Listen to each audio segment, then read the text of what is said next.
Brands, marketers, and entrepreneurs often refer to their audiences as communities. But are they really? This is the question I posed to Selebogo Molefe, founder of Share the Codes, the People's Fund, and the MD of the BizPlug. I think an audience will watch you and a community will fight for you. We've seen on digital platforms consumers defending brands. And that speaks to brands understanding the voice of the people and to a certain extent being one of those people. We also discuss how to build and maintain trust with your community when things go wrong. The big thing that we learned out of that is over-communicate. Don't under-communicate. Just because you're going through a tough time psychologically and however else, it doesn't mean you must keep quiet. Never do that. That's the one thing that you do not want to do when you're dealing with community. Like you want to be transparent all of the time and consistently. And that's actually what became our saving grace. The fact that we could constantly communicate about this thing and then owning the failure. I'm a big believer in that. We owned our failure. Stay tuned for insights on how to turn strangers into an engaged community. Please share this episode and subscribe to help us build the Lead Creative community. Welcome to the Lead Creative podcast, where we talk to creative industry leaders, influencers, and brands. We discuss the strategies that influence brand thinking and shape industries. Thought leaders and heads of agencies let us in on some of their thinking and insights. I'm your host, Mongezi Mtati. Enjoy the show, and please share and subscribe.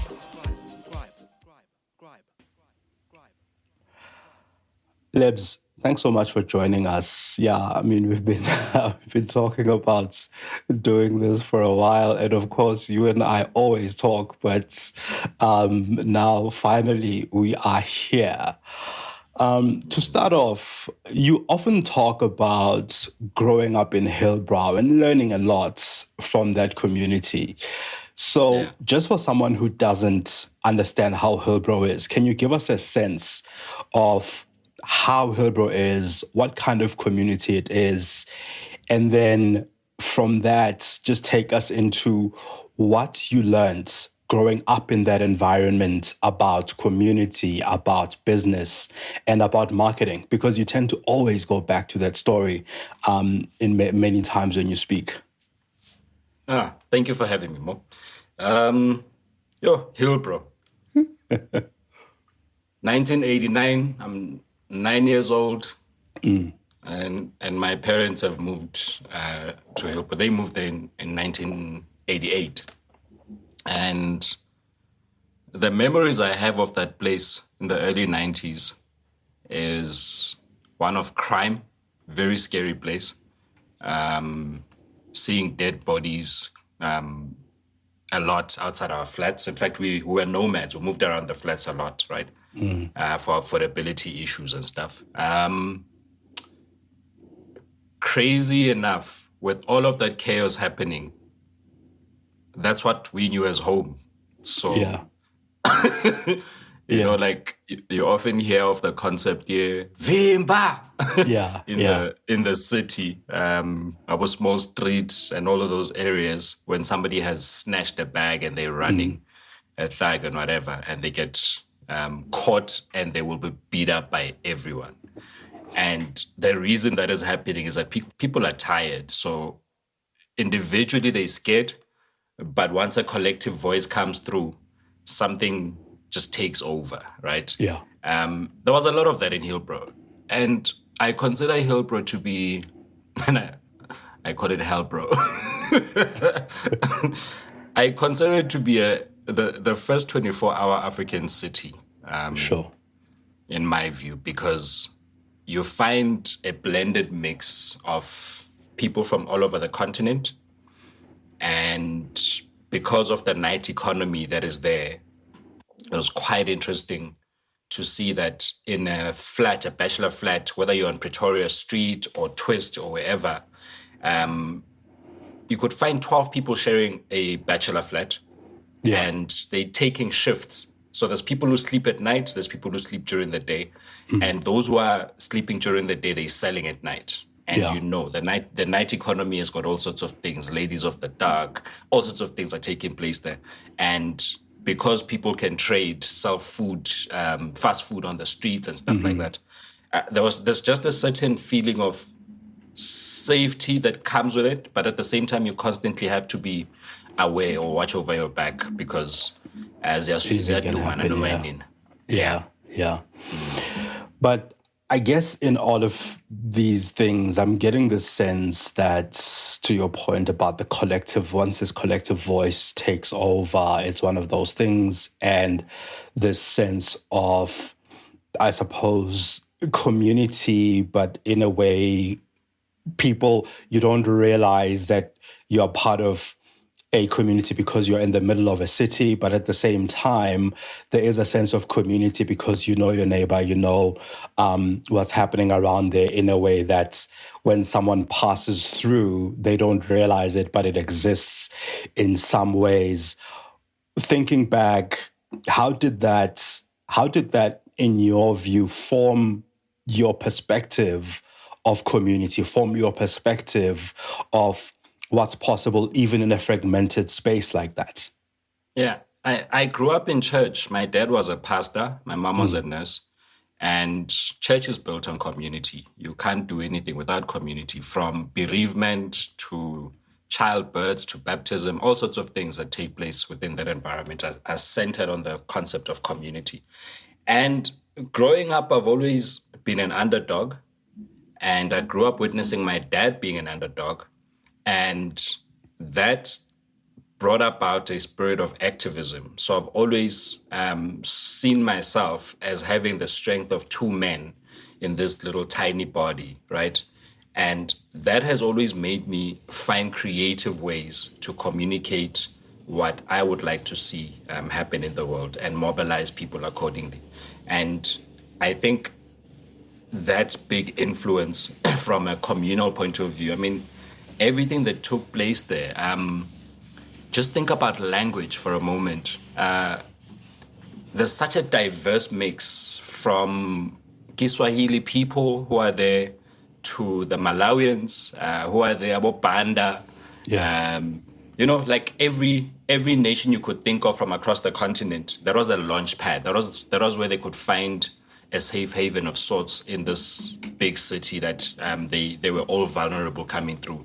Also, the thugs, it was the same thing. And this is the crazy part when I talk about how dangerous it was. What made it dangerous and safe at the same time was because there were thugs coming out of all the townships, from Tembisa to Soweto to Alex. They all met in Hillbrow, as in this was like the new place that they were coming to. But because nobody knew anybody, they were all scared at the same time. So Yes. even Nabakbambi Nkunzi, like if you get like if somebody is approaching you with a knife or a gun or whatever, you have a 50-50 chance of survival because you can run, you can act, they don't know what they're dealing with either. So dependent on your posture and your levels of fear and your streetwise understanding of what's happening around you, you can easily survive and you can run into some flat. And the crazy thing is the security guards, when they see you, that open for you because they know what's happening. It's that thing, like it's a pulse that's happening in the city. And that camaraderie was a big element in terms of influencing me in dealing with the underdogs, the unseen, from security guards to the ladies selling on the streets. Those people know you, and we don't even talk much, but you see it come out when something needs to happen, where we all need to feel safe collectively. Yeah. So this idea of being able to hide in plain sight, but also read the signals was a big thing. So I think one of the things that happens quite a lot is that many brands with a huge following say they have communities when they only have audiences and people who don't really engage. In your view, what's the difference between an audience and a community, and how can brands move from one to the other? I think an audience will watch you and a community will fight for you. We've seen on digital platforms consumers defending brands.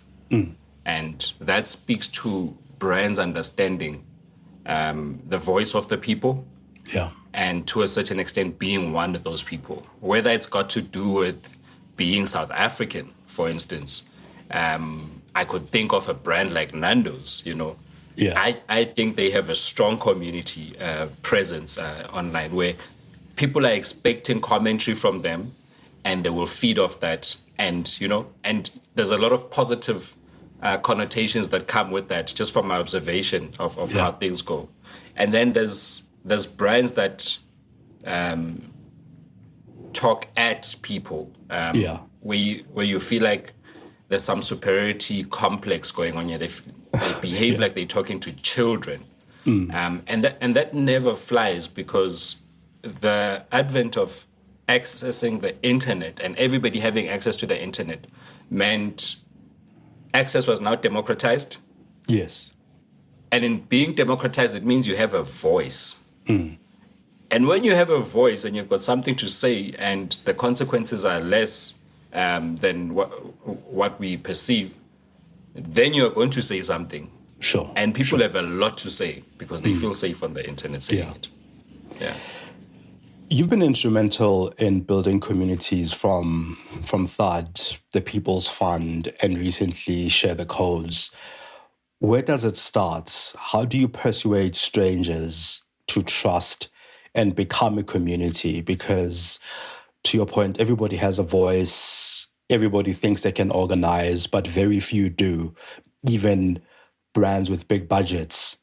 How do you persuade strangers to become a community, to trust? I think I have singular focus on the concept of entrepreneurship and what it means for me personally. And, when I speak about the idea of being an underdog, Yeah. that has pretty much been my life. I've never been part of the inner circle. So I've always had to form my own circle in order to fight my way through the world, right?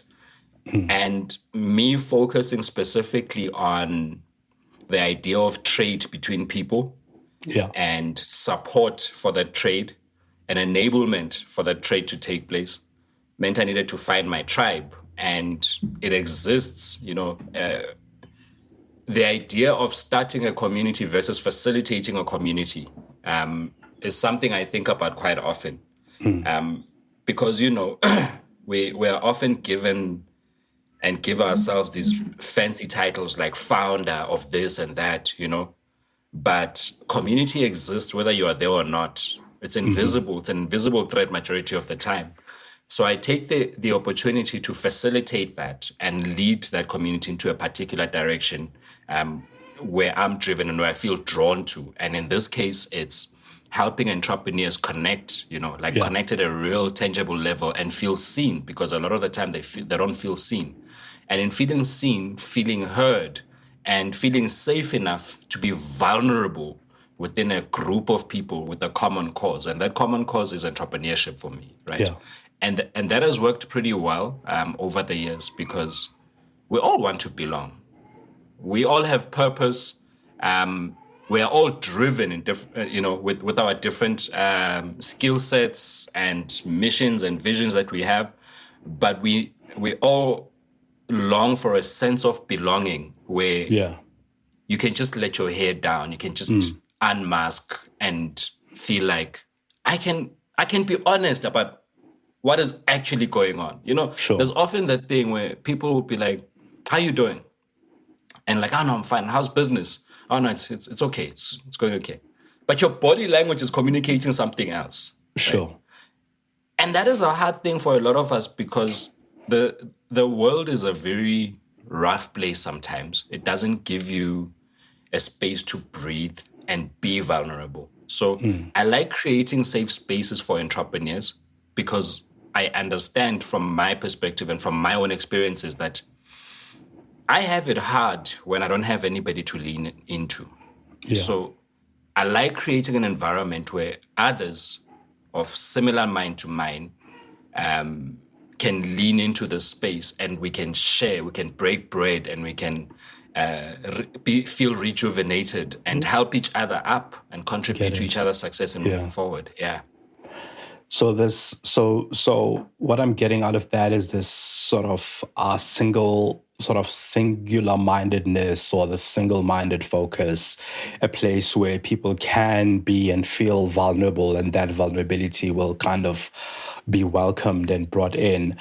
It's so if you are, let's shift the thing a little bit. So let's say you are a brand selling a pair of headsets like you're wearing now, and you are that brand. And I mean, there is a brand that actually did that and did it well, and it became felt like a community at first. How do you then, out of something that does not necessarily bring in vulnerability as part of it, how do you still create that community? Because you've created community even when you were selling things. You've created community even when you were selling ideas. How do you make something tangible, something that is a commodity, and create a community around it, right? Because I feel like that's where brands and marketers struggle quite a lot. It's like, this thing is a commodity. You could buy us or buy someone else. You could buy ours or buy someone else's. And even in those instances, you've managed to build a community around this thing that is a commodity that you can buy anywhere else. How do you bring in this single-mindedness, this vulnerability, these things that make people want to belong? Can I talk about some of the entrepreneurs? Sure. Yeah, absolutely. I think about when we helped Usbusiso Ngwenya, who started Skinny Spoo Socks, to build his brand in his early days. That was an aspirational brand. I mean, when he started, he was buying socks for 5 Rand from Mr. Price, putting a string around them and selling them for 25 Rand. Sure. And then he leveled up and started selling aspiration, right? And you would find yourself buying a pair of socks for 150 Rand. The same socks you can buy for 5 Rand at Mr. Price, and you are fine. Yes, it's not like you're looking weird. You're not. You can buy them cheap. But everybody wanted a piece of the aspiration, a piece of the story, of this dream that this young man had. And that was community. And how I started realizing that we're getting it right within the community front is that you just see random people wanting to tell you about their pair of Skinny Spoo socks. Right. You're just like, oh, okay. But it meant something for them. Why? Because he sold a dream about being the number one African brand in socks, right? And he had that dream. He wanted to make it the premium brand for socks on the continent. And so people were buying into the dream and not necessarily the product. Yes. And the product was, that was the thing, the manifestation, the thing that they could present as proof that we support this thing. Yes. Here it is. Here, look, I bought this. And it's because I believe in this young person and stuff. Right. And I think that answers it. That captures it very well for me, just in terms of what I've seen practically. Yeah. So it's like, even though it is a commodity, if the commodity has a bit of a story that people interact and engage with and associate with, that story is what organizes them. That thing is what becomes the foundation behind the brand, even though you are selling something that can be commodified. Because I remember the time that Skinny Spoo Socks launched, I remember that there was this wave of these colorful socks coming in. There were many different brands. There were happy socks, there were sexy socks, there were these and that. But a lot of the time, to your point, you almost didn't know the story of all the other brands that existed on a shelf at the time. So you would go seek out this particular one. Yeah, absolutely. And that works so well. I mean, he made so much money, but he remained with the community. He didn't start seeing himself as something above just because you are selling a premium brand and story to it, And I think that works pretty well. Yeah. You're also the co-founder of a stokvel that raised a significant amount of money to buy into franchising as well. And once again, this was a community effort that scaled in an age where at around that time, even now, people have this scam fatigue, this pyramid scheme fatigue, where they're called on to put money into this thing and see magnificent or huge returns. How do you build trust at scale? How do you scale this trust that you build in a community once you start? That's an interesting question. I'm not sure how to tackle it, but maybe I can give anecdotes from my story. Sure. I think the reason people believed in us when we founded the That Money franchise stokvel was because I've been a consistent voice on digital platforms in terms of what I do. Yeah. And that trust translates to transactions in different ways, depending on what you are bringing and if it's attractive to people. And in this case, it was not far off from the core theme, which is entrepreneurship. At our core, we believe that entrepreneurship can be built by community. We believe that community is at the center of building thriving brands, building or bring about ideas that can change the world. Without community, you're going to struggle with that. So I think that is scalable, especially when you infuse technology, because technology is the great enabler that allows for things to scale, right? So we showed that we could self-organize in a proper way. We brought the right skill set to the table that we sold to people. So it was a whole package that we presented to people. And then we gave people the space to interrogate us, and not once or twice, consistently. We held weekly town halls on Facebook, on Google, and we said, ask us anything that you have questions about. So it took a process of educating the community about what our intentions were, what our spirit of intent was, and that it could fail. This was we're not presenting magic. It's not a magic bullet. It wasn't a magic bullet. Even the returns were not great. The returns were minimal, but the idea and the vision of what could be was attractive enough for people to believe and show that belief through transacting with us.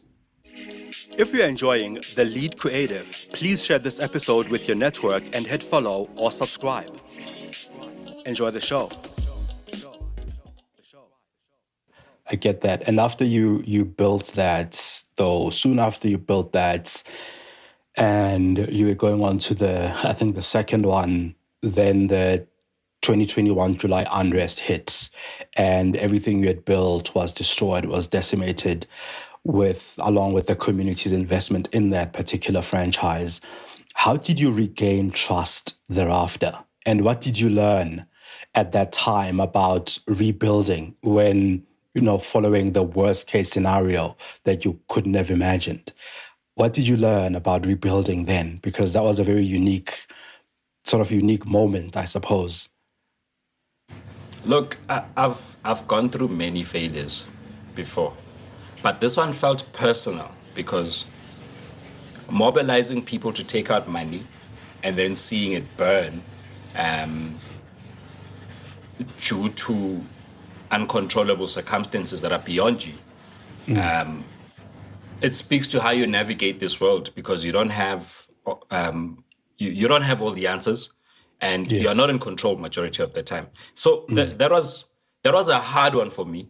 But having said that, I had a supportive team, especially in Selebogo Molefe, who's the founder of Stokvel. And we worked together. I was my co-founder in the That Money franchise stokvel. And this now speaks to having community to lean into, right? Having people, your tribe, to lean into when you're going through tough times. That helped a lot because I could have a soft landing pad, even though there were attacks on the other side. And it gave us the space to regain composure and then go through the process of engaging the community, because people don't often understand, okay, you failed. How? What happened? We gave you money. That's like kind of how it ends. But business in itself is a risk. In 5 years, the average business closes down, about 90% failure in 5 years. So it's a given. This is why in the world of startups, VCs bet on startups. They don't invest in startups. And the reason being, it's a gamble. There's a high chance of failure. But they betting on that opportunity, that chance, just in case this thing really wins, it will win big. Yeah. So that's what we were selling to community at the time, that this is an audacious goal. It's scary even for us. We want to attempt it. Do you want to come along with us and attempt this? And when things happened with people vandalizing our stores, insurance taking forever to pay out, and just morale kind of going down with everything that was happening there, we started seeing something else emerging from there. The community members who are now owners of the stores were also encouraging. They were like, we get it. This is beyond your control. And I think it also spoke to the demographic that was investing in us. These are corporate professionals, a lot of them, who could actually afford to lose money, but they just want you to be transparent with the process of telling them what is going on at every stage. So the big thing that we learned out of that is over-communicate. Don't under-communicate. Just because you're going through a tough time psychologically and however else, it doesn't mean you must keep quiet. Never do that. That's the one thing that you do not want to do when you're dealing with community. Like you want to be transparent all of the time and consistently. And that's actually what became our saving grace. The fact that we could constantly communicate about this thing. And then owning the failure. I'm a big believer in that. We owned our failure. And as much as it was not the failure of the concept, but the conditions of the time and things that were happening. And because, you need a lot of cash flow. Once money runs out because of certain things happening, business will shut down, because business runs on money, And we realized then that just communicate constantly with people and be transparent, be ethical in your conduct, and you are often more forgiven than you realize, because you're dealing with humans, and humans have empathy if they feel like they're not being taken for a ride. Absolutely. And I think that investment you made up front in transparency really paid off, and it constantly pays off, because I suppose that's where everything started. That was the foundation, with those town halls and those conversations that you were having with people. I've also noticed that you use social media intentionally to build community, not to build community as such, but to organize. And I think it came out a little bit now in the transparency and the town halls that you were hosting. Why is that? Why is it, I suppose, that you use it more to organize than to build the community? Because a lot of your community happenings and occurrences happen outside of social media. Why is that? And how should creators and brands rethink how they use these platforms? I think authenticity plays a big role in this, an understanding of self, right? For me, I know, for instance, that I'm not an influencer in the traditional sense, like having I don't have a massive following, right? Sure. But I know that I'm trusted. And I know what I'm trusted for. So people are not going to come to me speaking about science. I'm not a scientist. Yes. But if I talk about getting together because we've got this thing that needs to happen, people are willing to hear me out, because they've seen there's a track record of that has taken place before, right? And I believe in building slow in the early stages, not rushing to scale anything, and just being authentic and methodical with that approach, right? And I think brands that do that intentionally, we see the results. I could think one of the brands that I really love in terms of how they approach entrepreneurs, his name is Theo Baloy with BATHU. Yes. With Theo, you never see anything about his personal life on digital channels. It's very, he's got very structured communication. It communicates that he's got a communications team and a social media team or a community team that understands the brand voice and the narrative that needs to be out there. And it has been carried so well from what he spoke about in the early days of selling his sneakers out of the boot of his car in Alex. That narrative still comes out through the brand voice being BATHU, but he doesn't have to talk about anything else. And it's been very consistent. So the community that he's built around this this idea of wearing his shoes has become so strong and powerful because it's consistent. So consistency becomes the critical thing that I see here.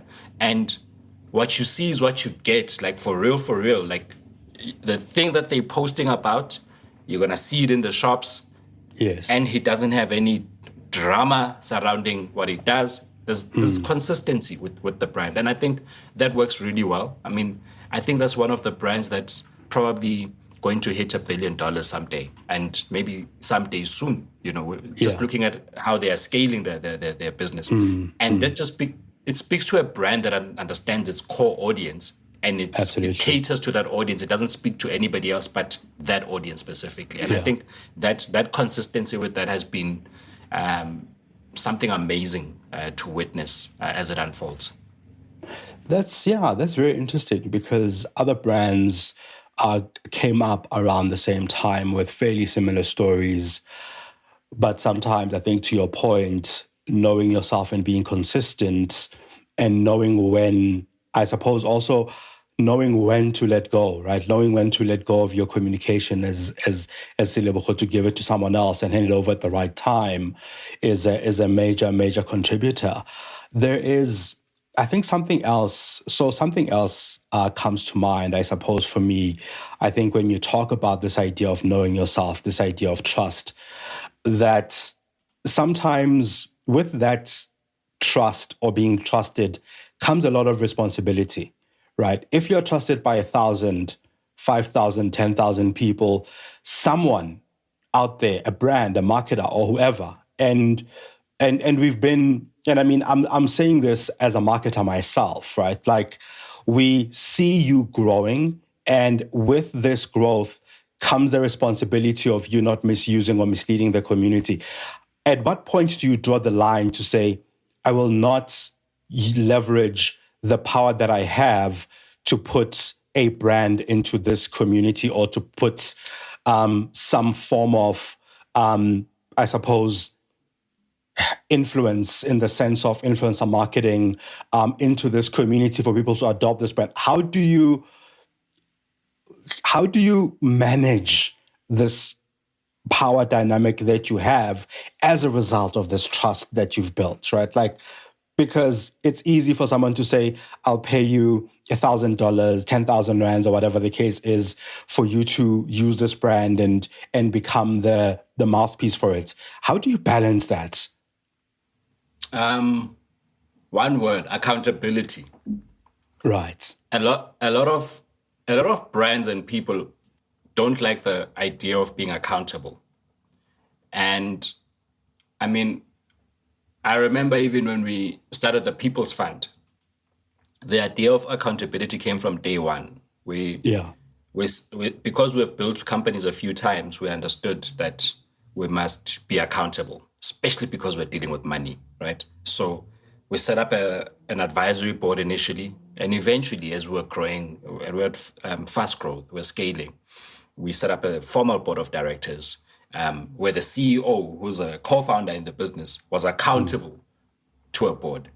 And I think for those who don't have strong accountability systems set in place, governance, standards of practice, the things that will hold you to account to whoever, whether it's your audience, your community, your shareholders, you know, like all of the stakeholders that are relevant to your brand and what you're doing, then you run the risk of being careless Sure. as a custodian of the brand, right? So I always tell, especially startup founders, this, and those that I coach and mentor, the number one thing that we get down to from get-go is let's set up an advisory board. Because I understand how you can get away or find yourself getting lost in the noise because you have an echo chamber around you and you have nobody that you're accountable to. And up until that is set up properly, I mean, a community management team that is managing a brand on social media, they are accountable to somebody. Yeah. And there's been clear standards of practice that communicate what are the brand values, what can you do and what can't you do, right? But also tonality, understanding that those are just the internal measures. Now you are dealing with your customers and your audience and community. And those people are going to hold you to a particular standard. And if you decide not to be ethical or hold yourself to a particular standard there, they will hold you accountable. And they will punish you if you know, they will call you to order. That's just how it goes. And that's what social media has done. It's given people a voice to speak back. And that is a powerful thing, right? And understanding that is very critical if you want to build a brand that is sustainable and that's going to stand the test of time. How do you design for belonging, though, Lebs? We spoke about belonging earlier and the fact that people want to belong, want to feel a sense of belonging. How do you design for belonging, not just engagement? Because, I mean, in our chat about social media just now, likes and shares are easy to chase, but belonging is harder. How do you intentionally create spaces where people feel like they belong, that they are part of something bigger than themselves?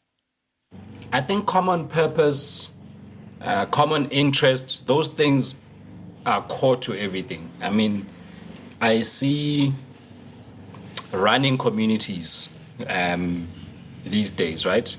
And which are concepts that have always existed. There's always been running communities. The only thing that digital platforms are doing is amplifying the voice of whatever is happening out there. I am seeing paddle clubs. I am seeing walking clubs. There's all sorts of communities that are out there that are doing their thing. And the question is, when you start something or the brand that you are building out there, does it represent the common interest of your core audience?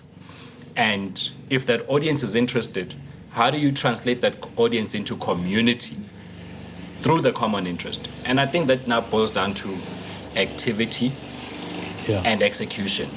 If the execution is weak and not consistent, you are not going to be able to translate it to what you want it to be.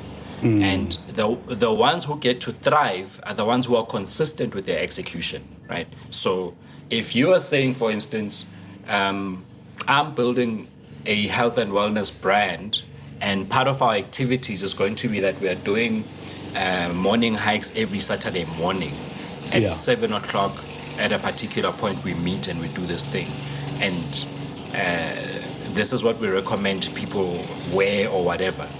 If you are not consistent with that messaging and implementation of that strategy, you're not going to see the fruits of your labor. You're going to work hard, you're going to get frustrated, but you're not going to see it. People want consistency. People want certainty.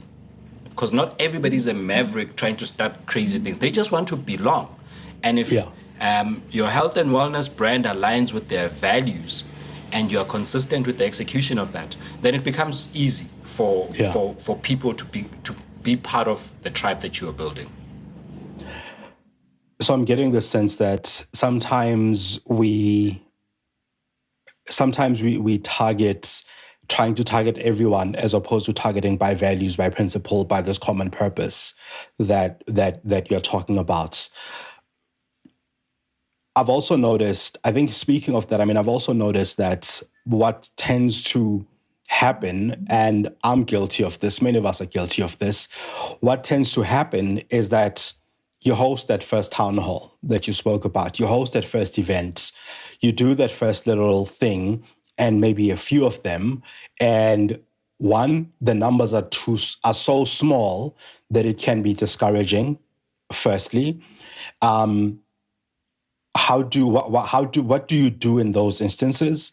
And the second part of the question is, sometimes their numbers remain small and they don't grow. How do you know when to call it quits? The concept of the lean startup movement gives us a lot of insights to look into. So we've got to treat everything as a learning lab. Yeah. We are testing, in fact, we are ideating, we are testing, we are learning, and then we are making iterations as we go. The idea that you're going to build a full-on product and launch it and people must take it as is dead. And it's long dead. Sure. Because people have options, right? And people know what they want for themselves. And if we understand that, then we tweak. Between when I started THAD back in 2012 and what it actually became as the years progressed was a process of evolution. Yeah. We started with an idea that we thought, okay, this is how we're going to do this thing. But we're receiving a lot of signals from the community saying, why don't you try this? Why don't you try this? And we took the feedback, and people love it when they offer insights and feedback and they see those improvements taking place. And then what ends up happening is that they become third-party brand ambassadors. Yeah. They go and tell people like them who are interested in this thing to join. So if you don't build that framework that allows for iterations, like small improvements over time. Yeah. And sometimes it must be a pivot. Like you must be willing to change direction completely because what you started off with versus what is required by the market is very different. And maybe I can make the example again about the People's Fund. When we started, we were a crowdfunding platform, traditional crowdfunding sense. We're taking a 10% fee for every raise that we're doing. But it was taking forever to reach target before we could close that campaign out. And between the campaign being closed and the entrepreneur actually going on to execute and creating the products they need to create and sending those products to consumers, like it was a long process. Yeah. But from the learnings we're getting, we started attracting customers who had purchase orders. Right. So they were saying, I've got a PO, I can get paid in 30 days or less. Give me the money. Here's proof. And then we started checking, doing our due diligence and all the things that must take place over there. And we realized that this was becoming more profitable and faster in execution and actually legitimate than the traditional crowdfunding that we're doing. So we started switching off the engine softly and slowly without making any noise and started increasing the volume around the purchase order value proposition we're offering. And we stuck to the same principles of fast execution, transparency around what the margins look like, all of those things. We stuck to those. And the market rewarded us very well. Our numbers started moving from making 60,000 to 80,000 a month. And we started making announcements about doing 1 million, 2 million, 3 million.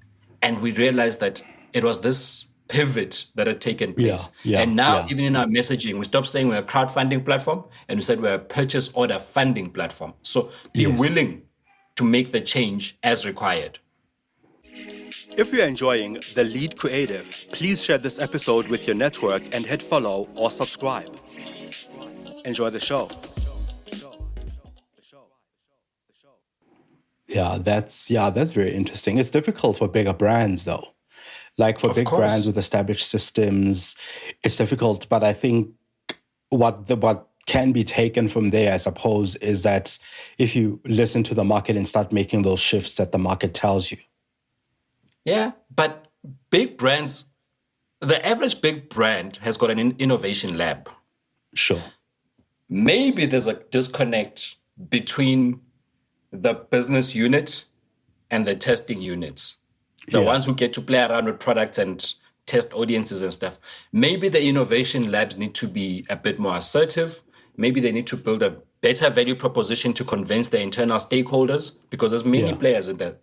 And once an engine is well-oiled and well-built, it's hard to make changes to that. But having said that, the innovation labs are set up for that very purpose, to test out products, to test out how the market receives things, take that feedback and present it back. So maybe they need to do a better job of how they package that value proposition and how they communicate it across to the decision-making units who must get this, who must sign off budgets for that to happen. Because if that is well executed, then you've created the lean learning lab that we are talking about. Because even the concept of the lean startup methodology, it's not new. It comes from lean manufacturing. And how did that come about?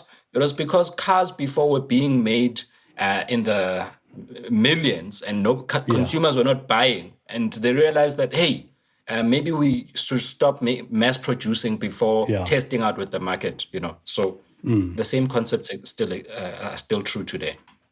Yeah. So you spoke earlier about sometimes brands having this superiority or this sense of authority when they speak to people, some brands that is, where they almost speak to people as, I guess, children, as you put it, or at least not seeing people as, I suppose, equals or whatever the case is, right? What habits, in your view, or campaigns or language should brands stop using, or things that they should kind of stop doing or change in order to move from transactional engagements to sort of long-term relationships? I think authenticity is a big thing again here. And I never quite get it when I see a dancing ad. Because those happen all too often for us to... It's not a joke anymore. It just doesn't make sense. Why are you sabotaging yourself in that way?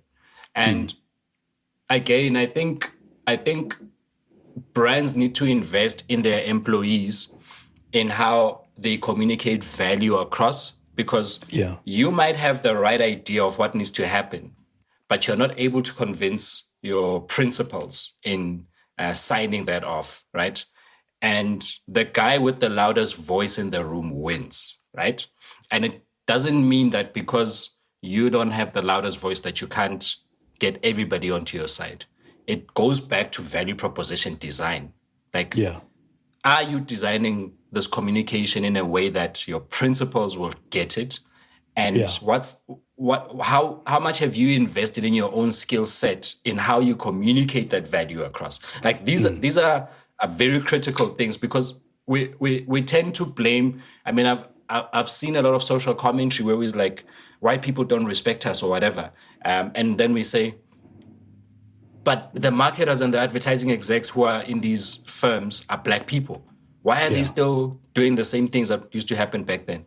But it's because sometimes it's just because you are not convincing. You don't know how to sell your ideas and concepts across to the various stakeholders. You need buy-in. You need collective buy-in in anything, right? And if you're not convincing, your ideas are not going to land in the place that they should, even though you've got the right idea that is going to change the game for the brand. So I think that's where I want to lean towards, versus looking at it from an external factor point of view. We're like, no, but this is how you should be communicating with consumers and stuff.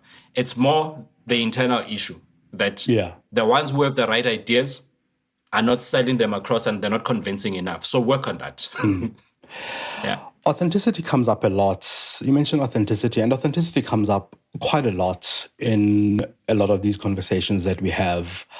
And yet, when I think back to the conversations, a bank, a fast food brand, a fashion brand, an investment bank, all talk about being authentic. They all talk about authenticity. And yet authenticity is such a nebulous concept, right? It's like, it's the thing you see, the thing you feel when you see it, the thing you know when you have it, but it's not something that is tangible. It's like saying values and principles. It's not tangible. It's not black or white. How do you describe authenticity? Like, what is authenticity in your view, in this sense that you've just described it? Like, because authenticity for a fast food chicken brand will be different from authenticity to a car brand, and even among car brands, authenticity means different things. What is this authenticity thing that we are all chasing for so much? I think brand values are linked. In fact, they're at the core of it. So you can tell when a brand is not communicating what it is, right? There's so many brands that just slap campaigns and throw money at it and hope for the best. Sure. And I think that's why we're constantly are going to be poking holes and saying, just be a bit more authentic. Yes. We know you are selling to us, so it's not about the selling. It's about your story. Yeah. What is the brand story that you are telling us, and does it resonate with what you claim to be selling? Mm-hmm. If you're a wellness brand, you're selling X product, and this product is not quite achieving what it's meant to in the marketplace, but you're busy preaching about how great you are and stuff, the buyer is going to tell you that that's not true. Right. I think that's where we come with this authenticity thing, right? Right. Because it's ultimately be who you say you are. Your actions and things you say should match, kind of thing. Yes. You shouldn't have one ad now, and when I go to your fast food store, it's a different feeling. Is that the... Yes, ultimately. And also like something as simple as you walk into a retailer, if you have watched their ad, they talk about how friendly they are, but when you get into the shop, you don't feel that warmth that they convey in their advertising and in their brand comms. Yeah. Then that's when you know they're not authentic, Yeah. I mean, we spoke of startups and tech companies and businesses. There's something happening in the market right now as we speak. And this is the story of Elon Musk and, say, Tesla or SpaceX. I know for a fact that a couple of years ago, call it 5 years ago, 6 years ago, I had a different opinion or perspective of who Elon Musk is versus today when he is part of Doge. How then do you, as Tesla, still remain authentic and sort of almost reconcile what people are experiencing of Elon Musk in the public eye versus them? Versus what we used to experience of Tesla as this really great brand, this brand that's trying to make a big difference. How do you balance that as a brand or even as a startup, as an entrepreneur, where you now have to find and communicate this authenticity when it's been slightly shattered or broken or changed in some ways? Well, it's challenging because you can't put lipstick on a pig, right? Yeah. Leadership is the issue at hand, right? Sure. Whatever that you say you are and you do, brand values are not just the logo and the advert that you do and the product that you sell. It's how you carry yourself throughout. So for a brand like Tesla, for instance, the question is, at a governance level, how do they hold their CEO accountable? Yeah. And we are seeing a disconnect in accountability here. Sure. And that's why the market is hitting back so hard, because they're punishing Tesla for not holding their own accountable with a wrecking ball, right? And I think that's ultimately what it is here. Like, show leadership. And if like recently, I was in a different country. And in that country, there's no consumption of alcohol. Right. They live that thing. And a lot of people drink who are tourists that go there. But they're willing to go even though they know that they're not going to consume alcohol as much. And if they do get to drink, that's super expensive. It's just not worth the experience. It's just, you just like, leave it alone.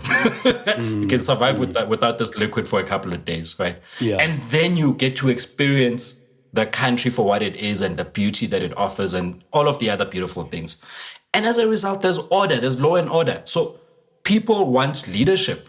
And if you're consistent with your leadership and you do the thing that you said you're going to do, people are more than willing to accept you into their world for that.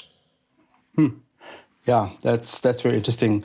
Lebs, so we usually have a question that our guest leaves for our next guest. And I know that you and I follow Seth Godin.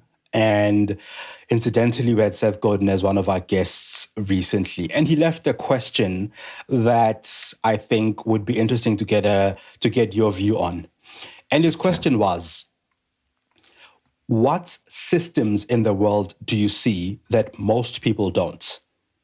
And he expands on this, saying that many of the forces shaping the world today, like the solar system, the military-industrial complex, or the fashion industry, are all systems that tend to self-perpetuate. Some are good systems, like public health, and others are harmful systems. But if you can't see a system, you can't change it. So, what systems in the world do you see that most people don't? Phew. I don't have an answer. Changing them? Yeah.